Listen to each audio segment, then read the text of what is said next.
오늘 우리에게 주신 하나님의 말씀은 요한복음 2장 1절에서부터 11절 말씀이고, 설교 제목은 빈 항아리에 포도주가 채워지는 것처럼이 되겠습니다.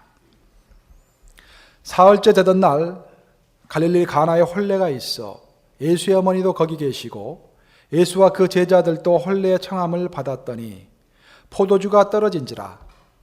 예수의 어머니가 예수에게 이르되 저들에게 포도주가 없다 하니 예수께서 이르시되 여자여 나와 무슨 상관이 있나이까?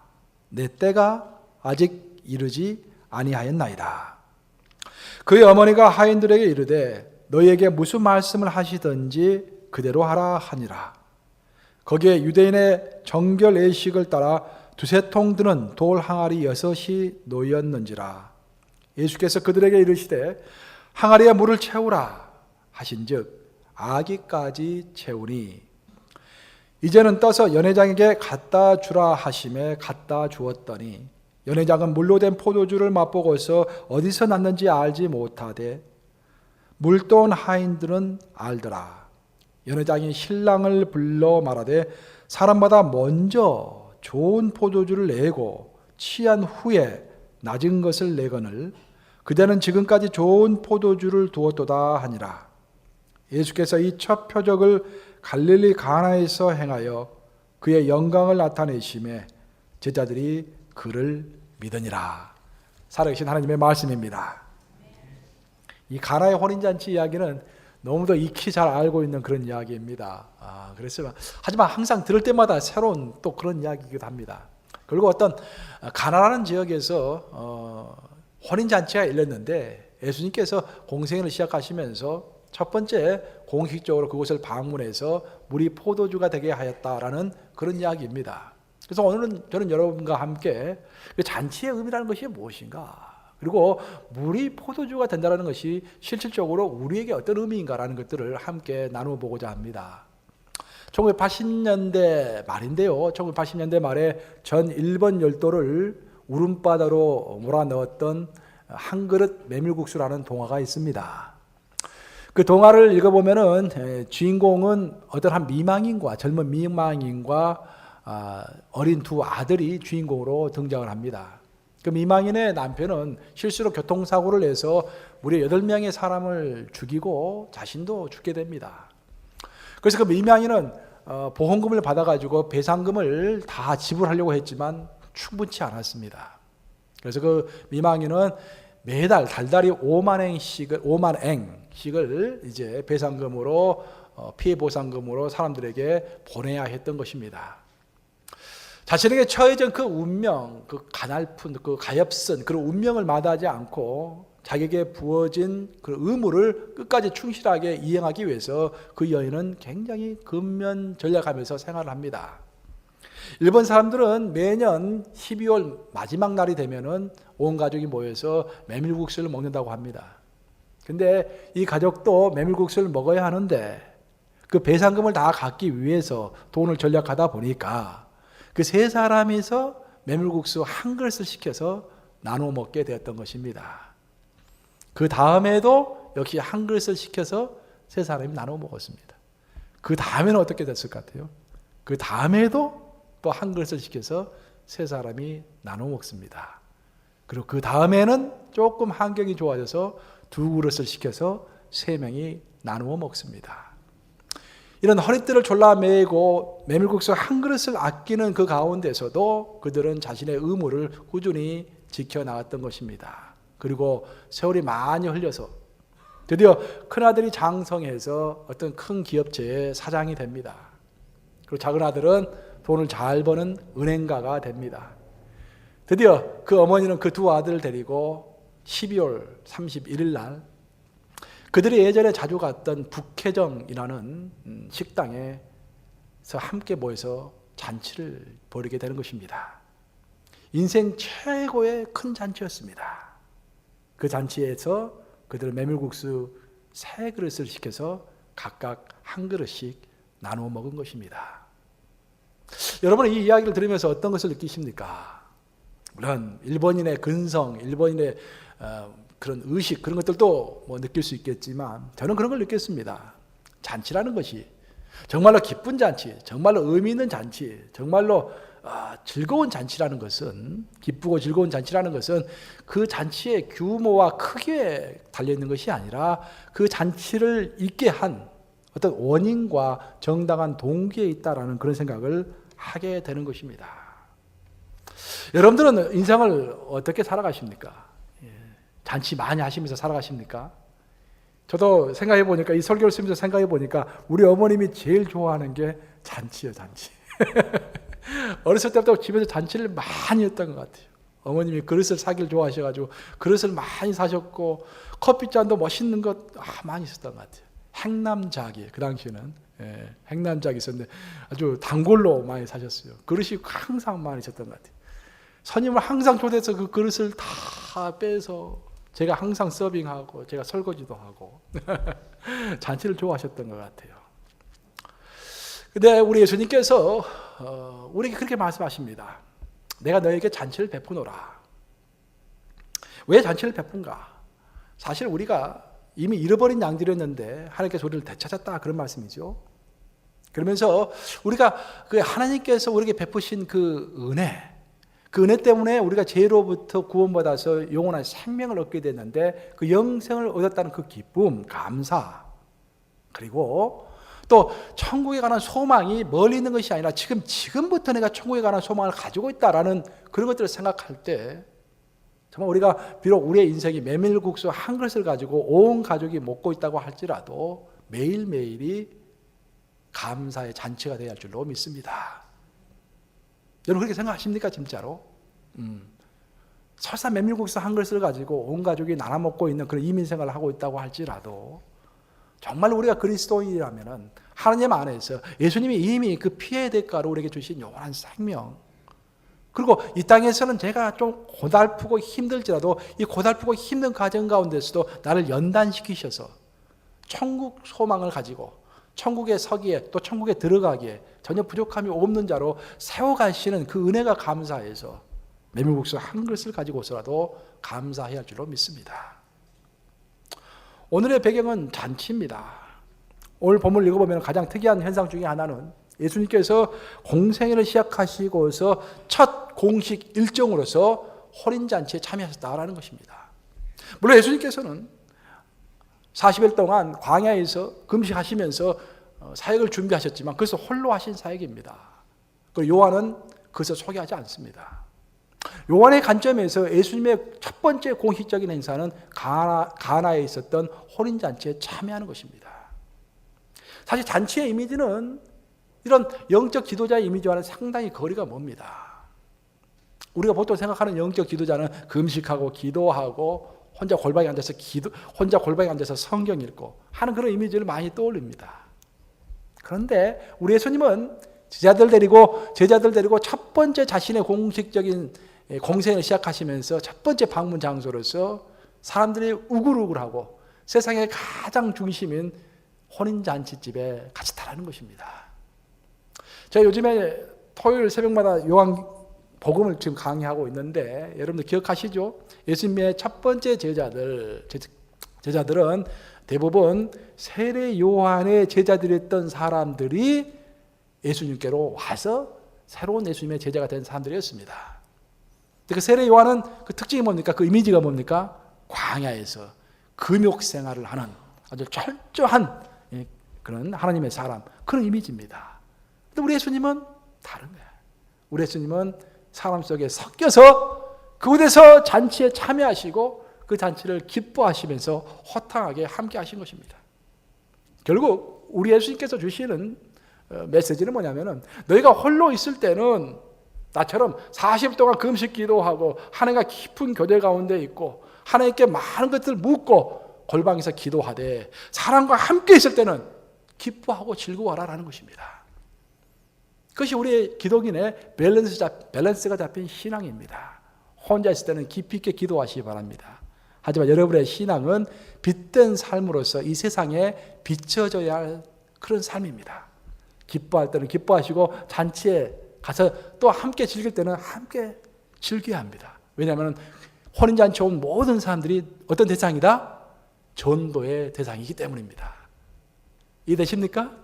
전도의 대상인 거야. 그래서 거기 가서 기뻐하면서 같이 먹어야 하는 것입니다.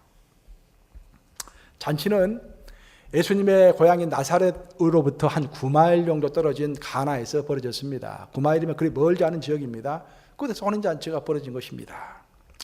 더운 나라에서 그런지 이스라엘에서는 혼인잔치가 밤에 열립니다. 밤에. 낮에 열리지 않고 밤에 열리기 때문에 그것도 혼인잔치 할 때는 모든 동네 사람들을 다 초대합니다. 그래서 동네 사람들은 낮에 지금 들판에서 일을 하고 어떤 사람들은 광야에서 또 양떼를 치고 있는데 몸은 일을 하고 있지만 생각은 전부 다 그 잔치에 가 있는 것입니다. 머릿속에 지글지글 끓는 양고기 냄새가 다 풍겨나옵니다. 그리고 만날 사람들, 오늘 저녁에 먹을 포도주, 음식, 춤 그런 것들을 생각하면서 밤만을 기다리고 있는 것입니다. 드디어 해가 뉘엿뉘엿지면서 뜨거웠던 대지가 서늘해질 때 그들은 빨리 채비를 갖추고 한 명 한 명 전부 잔치집으로 모이는 것입니다. 여러분들 어렸을 때 시골 잔치집 한번 가보셨어요? 시골 잔치집 가보면 커다란 마당에 큰 멍석들이 여기저기 깔려있죠. 그리고 전을 부치고 돼지고기 썰고 갈비찜하고 식혜 만들고 막걸리 나오고 막 과일 나오고 떡이 나오고 막 풍부합니다. 사람들은 푸짐하게 차려진 그 잔치상에 둘러앉아가지고 박장대소를 하면서 즐겁게 대화를 나눕니다. 드디어 풍악이 울리기 시작하고 사람들이 일어나서 춤을 추고 포도주를 마시고 노래를 합니다. 그 춤추고 노래하는 그 중간에 예수님이 계셨던 것입니다. 예수님의 어머니 마리아는 아마 정황상으로 봐서 잔치집에 빨리 온 것 같습니다. 마리아는 그 잔치에서 지금 부엌에서 일을 하고 있는 것으로 보이는데 부엌에서 일을 하고 있는 것으로 봐서 그 잔치집 주인과 상당히 가까운 관계에 있었던 그런 사람이었던 것 같습니다. 그리고 예수님은 좀 늦게 마리아보다 늦게 와서 지금 잔치에 참여하고 있습니다. 잔치가 드디어 흥이 돋구어지고 풍악이 울리고 한참 열기를 더해가고 있는데 잔치집 주인은 마음이 조급합니다. 왜냐하면 포도주가 다 떨어져 가고 있기 때문입니다. 포도주를 충분히 준비했음에도 불구하고 이스라엘에서 혼인잔치는 보통 일주일간 계속됩니다. 하루 이틀이 아닙니다. 그게 참 좋은 것 같아요. 일주일간 계속 지속되기 때문에 포도주를 많이 준비했음에도 불구하고 갑자기 포도주가 부족하게 된 것입니다. 그런데 잔치집에서 포도주가 없다는 것은 큰 손님에 대한 실수입니다. 결례입니다. 그래서 주인이 전전긍긍하고 있었을 때 어머니 마리아가 그것을 본 것입니다. 그리고 마리아가 생각하다가 우리 아들 예수가 있구나. 요즘 우리 아들 예수가 좀 심상치 않은데 뭔가 할 수 있을 것 같다라는 그런 느낌이 들어서 아들 예수에게 찾아와서 부탁하는 것입니다. 얘야, 지금 포도주가 떨어졌다고 하는구나. 큰일 났다. 너가 좀 어떻게 포도주를 구해올 수 없겠니? 라고 물어보는 것입니다. 이 정도까지 해서 이야기의 초반부입니다. 이 이야기가. 바로 여기서 우리가 이제 큰 하나의 그 교훈을 얻을 수가 있는데 그 교훈은 뭐냐면은 아무리 준비된 잔치도 부족할 수 있다라는 것입니다. 그리고 아무리 준비된 잔치도 결국은 마지막이 있다라는 것입니다. 인간의 모든 잔치, 우리 인생의 잔치는 결국 마지막이 있습니다. 그리고 우리 인간은 그 마지막의 순간 또 우리가 어떤 잔치의 부족함을 느끼는 순간에 가서야 하나님을 찾는다라는 것입니다. 우리 모두는 인생을 살면서 우리의 인생을 잔치 인생으로 만들고 싶어 합니다. 그렇지 않아요? 많은 사람들 모아가지고 좀 자랑도 하고 싶고 베풀고도 싶고 또 넉넉하게 좀 그렇게 살아보고 싶은 그 잔치 인생에 관한 동경이 누구에게든지 다 있습니다. 그런데 인간이 마련한 모든 잔치는 결국 언젠가는 마지막을 보게 된다는 것입니다. 계속해서 이어지는 잔치는 아무것도 없습니다. 아무리 우리가 많이 준비해서 내 인생 잔치를 꾸려나간다고 할지라도 내가 죽을 때는 그 잔치를 끝내야 하는 것입니다. 그런데 절대로 끝나지 않는 잔치가 있습니다. 정말로 풍요로운 잔치가 있습니다. 가면 갈수록 더 재미가 있어지는 잔치가 있습니다. 그리고 절대로 질리지 않는 그런 잔치가 있습니다. 그 잔치가 어떤 잔치일까요? 예수님이 초청하신 그런 잔치인 것입니다. 사실 사람들이 하는 잔치는 떡을 먹는 잔치이고 술을 마시는 잔치이고 자랑과 허풍을 떠는 그런 잔치입니다. 그래서 잔치를 끝내고 올 때쯤 하면 집에 오면은 좀 찝찝하기도 합니다. 그 잔치하는 도중에 술을 마시고 싸우기도 합니다. 그런 엉망이 되는 그런 잔치가 많습니다. 근데 우리 예수님이 베푸시는 잔치는 음식을, 하나님의 말씀을 먹는 그런 잔치입니다. 그리고 성령에 취하는 그런 잔치입니다. 무엇보다도 서로 사랑으로 안아주고 감싸주고 격려해주는 그런 잔치인 것입니다. 그래서 우리는 무엇보다도 예수님이 초청한 이 잔치에 참여하도록 노력해야 합니다. 다른 잔치는 우리가 리젝트를 하더라도 초청장을, 예를 들어서 매일 우리 예수님은 매일 우리에게 초청장을 보내십니다. 그렇죠? 매일 오늘 내 잔치가 있습니다. 와주세요. 매일 우리에게 보내세요. 근데 또 다른 A 집사로부터, 다른 세상 친구로부터 초대장을 받았다. 어디를 갈까? 우리는 예수님의 초청을 리젝트하지 않도록 항상 주의해야 할 것입니다. 예수님의 그 잔치를 생각해 볼 때 예수님의 잔치의 가장 큰 특징은 뭐냐면은 예수님은 초대하는 모든 사람을 VIP로 생각하신다라는 것입니다. 예수님의 초청에서, 예수님의 잔치에서 VIP가 아닌 사람이 없어요. 우리는 세상의 잔치를 가면은 내가 어디에 앉아야 할까? 그런 것들을 많이 고민하게 됩니다. 그렇죠? 지난주 목요일 날에도 우리 감독님하고 이렇게 목사님 다 모여가지고 이제 우리 회의가 있었는데 딱 가서 봤더니 이게 내가 어디에 앉아야 하나, 내 목회 경력이나 내 나이나 그런 걸 봐서 내가 어디에 앉아야 하나, 그래서 자꾸 이렇게 신경이 써지는 거예요. 여러분들도 마찬가지일 거예요. 어떤 모임에 가면은 내가 어디에 앉아야 하나, 내가 얼마만큼 중요한 사람인가라는 것들을 생각하게 될 것입니다. 그런데 우리 예수님의 혼인잔치, 우리 예수님의 잔치에 가면은 모든 사람이 VIP입니다. 왜냐하면은 하나님의 나라에서는 아무리 작은 자라도 그 작은 자가 하나님 나라의 전부이기 때문입니다. 그게 무슨 말이냐면은 그 작은 자 하나가 없으면은 하나님의 나라가 완성이 되지를 않는 것입니다. 그래서 하나님의 나라에서는 아무리 작은 자라도 가장 소중한 자가 되는 것입니다. 예를 들어서 좋은 자동차도요, 부품 하나가 없으면은 아무리 좋은 자동차도 완벽한 자동차가 되지를 못합니다. 그 부품이 하나 끼워져야만이 완벽한 자동차가 될 것입니다. 그렇죠? 라디오도 어떤 부품 하나가 없으면 작동을 하지 않을 것입니다. 마찬가지로 하나님의 나라에서는 아무리 작은 자라고 할지라도 그 작은 자 하나가 있어야만이 하나님의 나라가 완성이 되는 것입니다. 그것을 사도 바울은 이렇게 표현했습니다. 더 약한 자가 도리어 요긴하고, 그런 표현을 썼어요. 더 약한 자가, 더 작고 약한 자가 하나님의 나라에서는 더 요긴하다. 요긴하다라는 표현은 indispensable, 절대적으로 필요하다라는 거예요. 하나님의 나라가 완성되기 위해서는 우리 여기 앉아있는 한 사람 한 사람이 아무리 작은 자라고 할지라도 그 사람이 있어야만이 하나님의 나라가 완성이 된다라는 것입니다. 그래서 하나님의 나라에서는, 예수님이 베푸시는 잔치에서는 크고 작은 자가 없어요. 내가 자리를 찾으려고 노력할 필요도 없어요. 가면은 내가 VIP 그 자체인 것입니다. 우리가 성경을 읽어보면은 우리 예수님께서 베푸시는 잔치가, 이제 예수님께서 설명하시는 잔치가 나오는데, 예수님께서 설명하시는 잔치하면 가장 먼저 떠오르는 게 뭐입니까, 여러분? 아까 우리 비디오 클립에서도 나왔는데, 탕자가 돌아오니까 뭘 베푸셨습니까? 잔치를 베푸셨죠?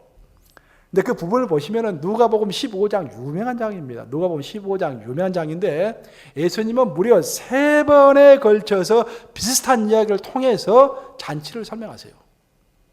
첫 번째 잔치는 뭐냐면은 잃어버린 한 마리 양을 되찾았을 때 예수님께서 너무 기쁘셔가지고 잔치를 벌이시는 거예요. 또 잃어버린 드라크마를, 동전 하나를 찾으셨을 때 너무 기쁘셔서 또 잔치하십니다. 그리고 마지막으로 잃어버린 탕자, 아들이 돌아왔을 때 너무 기쁘셔가지고 또 잔치를 합니다. 내용은 똑같은데 전부 다 약간 이야기만 바꾼 것입니다. 성경에서는 강조를 어떻게 하냐면 이것이 중요하다 그렇게 말하지 않습니다. 그렇게 말하지 않고 반복을 합니다. 성경에서 반복되면 그것이 중요한 거예요. 예수님은 그 잔치의 중요함을 가르쳐 주시기 위해서 무려 3번을 반복해서 비유를 드신 것입니다. 그것이 누가복음 15장이에요. 이 3개 비유의 공통된 점 중에 하나는 뭐냐면은 세 사람, 잃어버린 양도 마찬가지고 아버지를 떠난 탕자도 마찬가지고 스스로 주인과 아버지를 떠났다라는 것입니다. 우리는 한때 고집스러운 양이었습니다. 그렇죠? 고집스러운 양이어서 그 목자를 떠난 거예요, 우리가. 또 우리는 한때 허랑방탕한 그런 아들이었습니다. 세상을 사랑하는 그런 허랑방탕한 아들이었습니다. 그래서 한때 아버지의 품을 떠난 사람들이었어요. 그런데 예수님께서는 또 그 아버지께서는 그들을 기다리고 그들 회복되기를 원하셨다는 거예요. 특별히 잃어버린 한 마리의 양을 그 이야기를 살펴보면은 한 마리의 양을 잃어버리고 나서 그 목자는 가슴을 애타면서 참지를 못합니다. 그리고 99마리 양을 내려놓고서 그 한 마리를 찾기 위해서 길을 나서는 것입니다. 그래서 기어이 찾습니다. 찾아서 어깨 위에 메고서 돌아오는 것입니다. 잃어버린 양을 찾은 거예요. 되찾은 양이 된 것입니다. 사실 이것만 해도 굉장히 큰 은혜입니다. 그렇지 않아요, 여러분들? 우리가 한때 잃어버린 양들과 같은 사람이었는데 하나님께서 우리를 되찾았다. 되찾은 존재가 되었다라는 것입니다. 그 자체가 굉장히 은혜스러운 것입니다. 잃어버린 양을 하나님께서 되찾았다. 그런데 더 놀라운 것은 이런 되찾은 존재를 위해서 그 목자는 뭘 베풀었습니까? 잔치를 베풀었다라는 거예요. 이걸 보통 표현할 때 배보다 배꼽이 크다라는 거예요. 이게. 주변에 있는 모든 벗과 이웃을 다 초청해서 잔치를 벌이려면은 양 한 마리 가격보다 더 크겠습니까? 더 많이 들겠습니까? 더 적게 들겠습니까? 양 한 마리 가격보다 더 돈이 많이 들 겁니다. 예수님은 그 목자는 양 한 마리를 되찾고 나서 너무 기뻐가지고 주변 사람들 다 모아서 그 양 한 마리의 양 가격보다도 더 많은 돈을 들여가지고 잔치를 벌였다라는 거예요. 좀 이상하지 않습니까, 여러분? 참 이상합니다, 여기서. 왜 그랬을까? 그것은 지금 목자는 한 마리의 양을 키우고 있지만 그 한 마리를 길러가지고 내다 팔, 또 잡아가지고 내가 키워가지고 내가 잡아먹을 그런 양이 아니라 내 식구로, 내 아들로, 내 딸로 생각하고 있는 것입니다. 여러분들 요즘에 강아지 많이 키우시죠? 강아지. 여러분 강아지 열심히 키워가지고 잡아먹어, 개고기 해먹으시려고 키우십니까? 아니, 상상을 할 수 없잖아요. 그런 거 아니잖아, 우리가. 개를 키우다 보면 그 개가 뭡니까? 내 가족이 되잖아요, 보면은. 어떤 분 카톡 그렇게 써놨더라고. 내 자식하고 써놨어. 내가 봤더니 딸 둘과 강아지 한 명이 딱 껴있더라고. 내 자식들이라고. 바로 그거예요. 우리 예수님께서는 많고 많은 그 목자를 이야기하면은 그 목자는 그 많고 많은 100명 중에 한 명이 아니라 내 전부 그 하나가 있어야만이 하나님의 나라가 완성이 되듯이 도저히 버릴 수 없는 그 한 명, 꼭 있어야 할 한 마리의 양, 내 식구로 생각했기 때문에 그 양의 가격보다도 더 많은 돈을 들여서 잔치를 베푸시는 것입니다. 그러면서 이 잔치를 베풀면서 양의 존재가 다시 한번 또 변화가 되는 것입니다. 처음에는 잃어버린 양이었는데 두 번째는 되찾은 양이었고 이제는 어떤 양이 되겠습니까? 소중한 양으로 바뀌는 것입니다. 우리는 되찾은 양이 되는 것만으로도 만족하고 즐거워합니다. 그런데 하나님께서는 풍성한 삶을 살라고 했는데 우리의 삶이 정말 그리스도 안에서 풍성한 삶이 되려면 소중한 양이 되어야 합니다, 여러분. 우리가 잃어버렸다가 구원받은 것, 잃어버렸다가 되찾았다 하는 것은 구원받은 거죠. 구원받은 것만으로는 풍성함의 세계로 들어가기가 초입 부분이라고 생각하시면 됩니다. 우리가 하나님께서 우리를 되찾으신 다음에 우리가 같이 동행하시면서 우리가 하나님 앞에 붙어있고 하나님과 깊은 교제를 해나가면서 정말로 내가 소중한 존재이구나, 하나님께서 나를 위해서 잔치까지 베푸실 정도로 소중한 존재이구나라는 것들을 깨달아가면서 내 삶이 정말로 풍성한 신앙의 세계를 누리게 되는 것입니다. 그 양이 어떻게 생각하겠어요? 잔치하는 걸 보면서 내가 이렇게 소중한 존재인가? 그 양이 길을 잃어버리고 이제 주인이 찾아가지고 데려왔을 때 겁도 났을 거예요. 혹시 주인이 나를 혼내지 않을까? 마음대로 그냥 대를 이탈했다고 나를 혼내지 않을까? 그런 생각도 분명히 했을 거예요. 그렇죠? 근데 혼내기는커녕 찾아왔다고 사람들을 불러가지고 잔치하는 모습을 보면서 와, 내가 이렇게 소중한 존재인가? 여러분, 우리 가운데서도 만약에 어떤 한 사람이 생일을 맞이했는데 이 예배 시간에 갑자기 내가 그 사람 이름을 호명하면서 전부 다 하나씩 선물 하나씩 전부 준비해가지고 막 이렇게 축하해 준다면은 얼마나 감격하겠어요. 물론 그런 일은 없겠지만 얼마나 감격하겠어요. 그렇죠? 나 하나를 위해서 온 성도들이 모두 선물을 준비하고 박수를 치고 파티를 해준다라면은 와, 내가 이렇게 소중한 존재인가 느끼지 않겠어요? 바로 그거예요, 그거. 그래서 결국 초반부 오늘의 이야기는 결국 잔치와 포도주의 이야기인데 인간의 잔치는 끝이 있다라는 거예요. 하지만 하나님의 잔치는 끝이 없고 하나님의 잔치의 특징은 우리 모두를 VIP로 여기고 하나님의 잔치를 통과해야만이 우리는 소중한 존재라는 것들을 더 깊게 깨달을 수 있다라는 것입니다. 그래서 우리가 하나님께서 매일 베푸시는 그 잔치에 참여하기를 게으리하면 안 됩니다. 예수님께 붙어 있어야 합니다.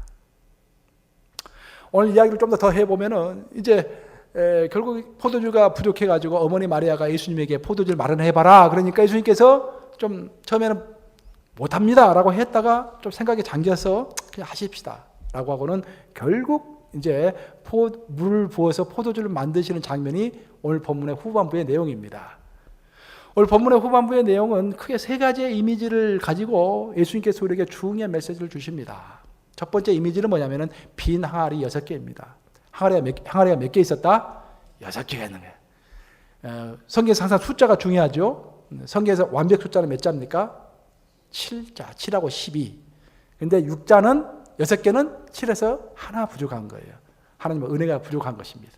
그래서 큰 항아리가 6개가 있었다라는 거예요. 근데 예수님께서 그 큰 항아리에다가 종들에게 시켜서 무엇을 담으라고 했습니까? 물을 부으라고 하는 물. 그런데 그 물을 예수님은 결국 무엇으로 바꾸셨습니까? 포도주로 바꾼 것이다 라는 거예요. 이 세 가지의 이미지를 통해서 예수님께서는 우리에게 아주 명확한 메시지를 주십니다. 여러분들 어렸을 때 집에 있었던 큰 항아리 본 적 있으세요? 뭐 50말, 60말 들어가는 큰 항아리 있잖아요. 그 큰 빈 항아리 속을 한번 들여다 보신 적 있습니까? 저는 가끔씩 들여다 봤어요. 무서워요. 컴컴해요. 컴컴하고 혼동스럽습니다. 그래요. 그 항아리를 보면은 우리가 얼뜻 떠오르는 이미지가 혼동 가운데 있고 공허 가운데 있고 흑암이 깊음 위에 있었더라. 어디에 나오는 말씀입니까? 창세기 1장 2절에 나온 말씀이 생각이 나요. 빈 항아리가 상징하는 것은 혼동이고 공허다라는 것은 empty, 비어있다 그런 말이에요. 공허고 흑암입니다. 어둡다라는 거예요. 근데 하나님의 그 창조의 원리를 보면은 항상 하나님은 창조하실 때 공허와 혼동과 어둠 가운데 있을 때 그때 하나님은 수면 위를 운행하시면서 새로운 창조를 준비하시는 것입니다. 즉 빈 항아리가 있다라는 말은 곧 하나님의 창조가 있을 것이다라는 그런 이야기입니다. 사실 하나님을 만나기 전에 우리 모든 인생은 빈 항아리였어요. 그렇죠? 우리의 인생은 혼동스러웠어요. 이 사람 이야기 들으면 이 사람이 맞는 거고 저 사람 이야기 들으면 저 사람이 맞는 거 같고 혼동입니다. 기준이 없는 것입니다. 요즘에 한국에 잠깐 다른 이야기를 하면은 요즘 한국의 그 민족사를 이제 국정교과서로 바꾼다라는 문제 때문에 아주 혼란스러운데 그런 문제가 딱 돌출될 때도 나는 어떤 입장을 취할 것인가. 내 입장이 없으면 혼동스러운 거야. 이 사람 이야기를 들으면 이 사람 이야기가 맞는 것 같고 저 사람 이야기를 들으면 저 사람 이야기가 맞는 것 같아요. 맞아. 그게 혼동입니다. 우리가 하나님을 모르면 정확한 기준을 가질 수가 없어요. 저는 사회과학을 공부한 사람입니다. 경제학 공부하고 정책 공부하고 통계학을 공부했습니다. 그런데 명확한 기준은 없습니다. 세월이 지나면서 기준이 바뀌는 것입니다. 영원한 기준이 없어요. 이 사회에는. 우리가 하나님을 만나야만이 혼동을 피할 수 있는 기준을 갖게 되는 것입니다. 우리는 빈 항아리였어요. 어둠 가운데 빈 항아리였는데 이 빈 항아리를 우리는 물로 채웠던 것입니다. 이 물이 무엇인가? 우리가 세상에서 얻는 지식이었고 세상에서 얻는 돈이었고 세상에서 얻는 명예였고 세상에서 얻는 그런 인간관계였습니다. 빈 항아리는 안 되니까 뭔가 채워야 하니까 그 빈 항아리를 물로 채웠던 것입니다. 근데 그 물로 채워진 우리의 빈 항아리를, 우리 항아리를, 인생이라는 항아리를 우리 예수님께서 포도주로 바꾸신 것입니다. 물이 포도주로 바뀌었다는 것은 완벽한 성격의 변화입니다. 물은 우리를 위해서 우리가 채워놓은 것입니다. 하인들이 채워놓은 것입니다. 하지만 포도주는 예수님께서 그 채워진 물에다가 손을 얹어서 바꾸신 것입니다.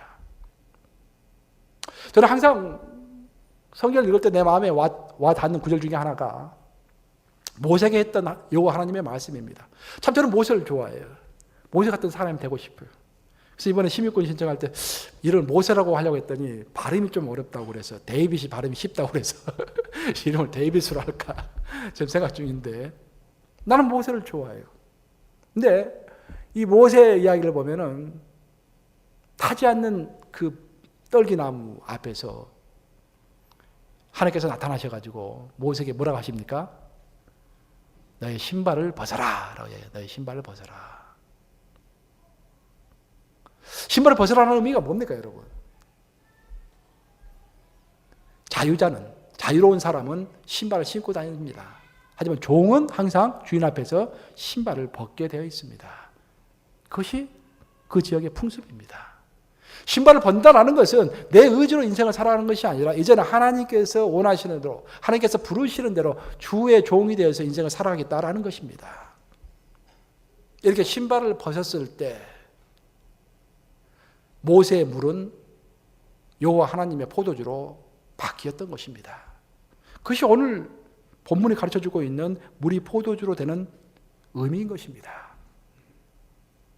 우리 항아리 속에 가득 채워져 있는 물, 모든 사람이 지금 가득 채우고 있어요. 내 생각으로, 내 지식으로, 내 야망으로, 내 계획으로 모두 채우고 있습니다. 근데 내 항아리에 채워진 물이 누가 터치를 해야 합니까? 우리 예수님이 터치하셔서 그 물이 포도주로 바뀌게 한다라는 것입니다. 그래야만이 내 인생의 주인이 내가 아니라 예수님이 되는 것이고 내 인생의 계획이 내 계획이 아니라 하나님의 계획이 되는 것입니다. 결국 오늘 정말 너무도 잘 알려진 그런 이야기를 내가 여러분들에게 했는데 가나의 혼인잔치 이야기를 했는데 결국 우리 두 가지를 꼭 잊지 말아야 돼요. 우리 인간의 잔치는 언젠가는 끝나게 되어 있다. 내가 아무리 큰 잔치를 준비하고 진행시켜도 그 잔치는 끝나게 되어 있다. 그래서 우리는 하나님의 잔치를 사모해야 한다. 예수님께서 베푸시는 그 잔치는 영원한 것일 뿐만 아니라 우리를 항상 VIP로 모시는 정말로 내가 앉을 자리를 고민할 필요가 없는 내가 최고의 대접을 받는 그런 잔치이다라는 거예요. 그리고 그 잔치에서 벌어지는 일은 뭐냐? 내가 그간 이 세상을 살아오면서 내 빈 항아리를 가득 채웠던 내 물, 내 생각과 지식과 재물, 그 모든 것들을 주님께서 터치하심으로 포도주로 바꾸는 그런 잔치다라는 것입니다. 결국 우리는 신을 벗어야 합니다. 우리의 신을 벗고서 우리 하나님께서 원하시는 그 잔치에 참여해야 합니다. 잔치에 참여해야만이 변함의 역사가 있을 것입니다. 아무리 우리가 생각이 있고 아무리 열정이 있다고 할지라도 그 잔치에 참여하지 않으면 변함의 역사는 없는 것입니다. 참여하셔야 돼요. 부지런히 참여하셔야 합니다. 함께 모여야 합니다. 함께 말씀 듣고 함께 기도해야 합니다. 참여할 때 여러분의 삶에 물이 포도주가 되는 역사 있기를 우리 주님의 이름으로 축복합니다.